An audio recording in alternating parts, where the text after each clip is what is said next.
ഞാൻ ഏറ്റവും നന്നായി ജീവിച്ചു കൊണ്ടിരുന്നപ്പോഴാണ് അയാൾ എൻ്റെ ജീവിതത്തിലേക്ക് വന്നത്. പെട്ടെന്നൊന്നുമല്ലായിരുന്നു അത്. വളരെ വിശാലമായ സമയമെടുത്ത് അയാൾ എൻ്റെ ജീവിതത്തിലേക്ക് ഞാൻ അറിയാതെ കടന്നു വരികയായിരുന്നു. എനിക്ക് ഒരുപാട് വേദനകളും വിഷമങ്ങളും നൽകിയ അയാൾ. പക്ഷേ അതിനേക്കാളേറെ അയാൾ എനിക്ക് സ്നേഹം നൽകി. ആ സ്നേഹം എന്നെ അത്രത്തോളം അടിമയാക്കി വെക്കുകയായിരുന്നു. എന്നാൽ അതൊരു യഥാർത്ഥ സ്നേഹമല്ലെന്ന് ഞാൻ തിരിച്ചറിഞ്ഞപ്പോൾ ഏറെ വൈകി. എൻ്റെ യൗവനം അവസാന ഘട്ടത്തിലെത്തിയിരുന്നു.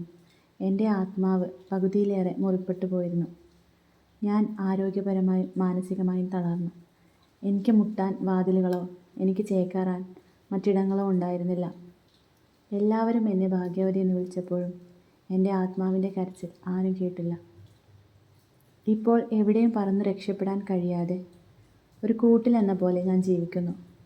ഈ ജീവിതത്തിന് കാരണമായ അയാളുടെ സ്വഭാവ വൈകല്യമാണത്രേ നാർസിസ്റ്റിക് പേഴ്സണാലിറ്റി.